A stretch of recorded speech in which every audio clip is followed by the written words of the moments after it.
नमस्कार आपण मन देखुछंती पूर्व पक्षर प्रस्तुत मैदान मु आपनक सहित नाजमिन। दर्शक बंधु पाकिस्तान क्रिकेट बोर्ड बा पीसीबी रो कारनामा विषय तो आपण माने सबले किछि ना किछि सुनुथुवे, किंतु एबे पीसीबी रो चेयरमैन मेहसिन नकवी जो बयान देइछंती ताहा सुनिले आपण हसिबे ना आश्चर्य बे सेटा बुझी परिबेनी। आपण जानिथिबे वर्तमान पाकिस्तान रे पीएसएल बा पाकिस्तान सुपर लीग चलछि, किंतु सबुठारु बड़ कथा हेउछि स्टेडियम पूरा खाली। क्रिकेट देखिबा पाई दर्शक नाहांती। आउ एही खाली स्टेडियम रो एक एमिति कारण नकवी साहब देइछंती जहा सोशल मीडिया रे बे एक हास्यास्पद परिस्थिति सृष्टि करछि।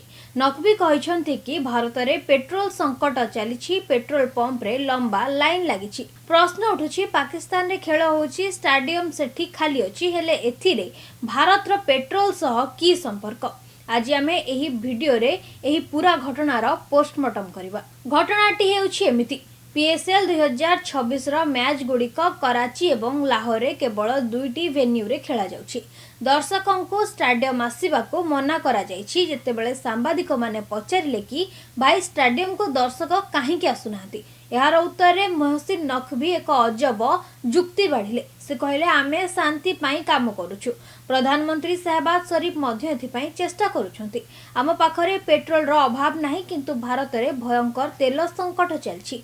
सेठारे पेट्रोल पंप रे गाड़ी गुड़िकर लंबा लाइन लागिछि, आमर एठी सेमिति किछि नाही। एठारे आपण देखंतु पीसीबी रो चीफ क्रिकेट विषय कहवा बदल रे पड़ोसी देशर पेट्रोल विषय कहउछंती। बोधवे से भूली जाइछंती कि दुनिया आज केते आगो को गलाणी, एबे तथ्य आंगुठी आगरे उपलब्ध।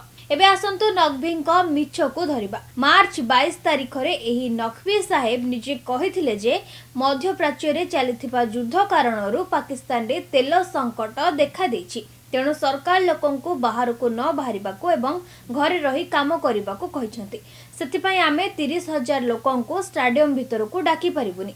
मात्र किछे दिन परे से निज कथारू उल्टी गले। एबे से कहउछंती पाकिस्तान रे सब ठीक अछि, भारत रे संकट चलछि। एहा को ही कुहंती निज गोडरे निजे कुराडी मारिबा। पाकिस्तान सरकार निजे स्वीकार करिसंती जे से माने शक्ति संचय करिबा पाई स्टेडियम बंद रखिसंती, हेले नकवी भारत उपरे आंगुठी उठाउछंती। एबे आसंतु सत्यता जानिबा। नकवी कहउथबा भारतर पेट्रोल संकट रो सत्यता कोन? सूचना अनुसार एप्रिल 2026 रे भारत रे तेल दर स्थिर रही। कोनोसी भी सहर रे पेट्रोल पाई लंबा लाइन लागी नहीं कि कोनोसी अभाव नहीं। अन्यपटे भारत रे एबे आईपीएल चलछि। प्रतिटी मैच रे स्टेडियम दर्शकों द्वारा पूरा पैक रहुछि। अहमदाबाद हेउ कि मुंबई किंबा चेन्नई हजार हजार दर्शक स्टेडियम आसुछंती। जदि पेट्रोल न थांता तेबे एते लोक स्टेडियम केमिति जाउछंती? एठी प्रश्न उठुछि नकवी एमिति काहेकि कहिले? यार किछिटा कारण थाई पारे। प्रथम हेउछि अपमान रु बंचिबा पई। पीएसएल रो फ्लॉप शो को लुचाइबा पई से भारतर ना नेउछंती। द्वितीय हेउछि जनसाधारण को विभ्रांत करिबा। पाकिस्तान रो लोक माने निज देशर दुरावस्था न देखि जेमिति भाबिबे कि आम अपेक्षा भारतर अवस्था खराब, सेतिपई एहा एक प्रोपागांडा। तृतीय हेउछि आईपीएल रो सफलता। आईपीएल रो चमक आगरे पीएसएल फीका पड़ जाउथिबारु एहा एक प्रकार निराशा होई पारे। नकवीको एही बयान परे सोशल मीडिया रे तांको बहुत ट्रोल करा जाउछि, किंतु लोक लेखुचंती नकवी साहेब केउ दुनिया रे अछंती आपण? थरे इंटरनेट खोली देखि दियंतु। खोद पाकिस्तान रो किछि क्रिकेट प्रेमी मध्य एहाको नै शाणित समालोचना करछंती। सेमानक कहइबा कथा हेउछि जदि स्टेडियम रे दर्शक नाहंती तेबे भूल स्वीकार करंतु, अजब बहाना काहेकि करूछंती।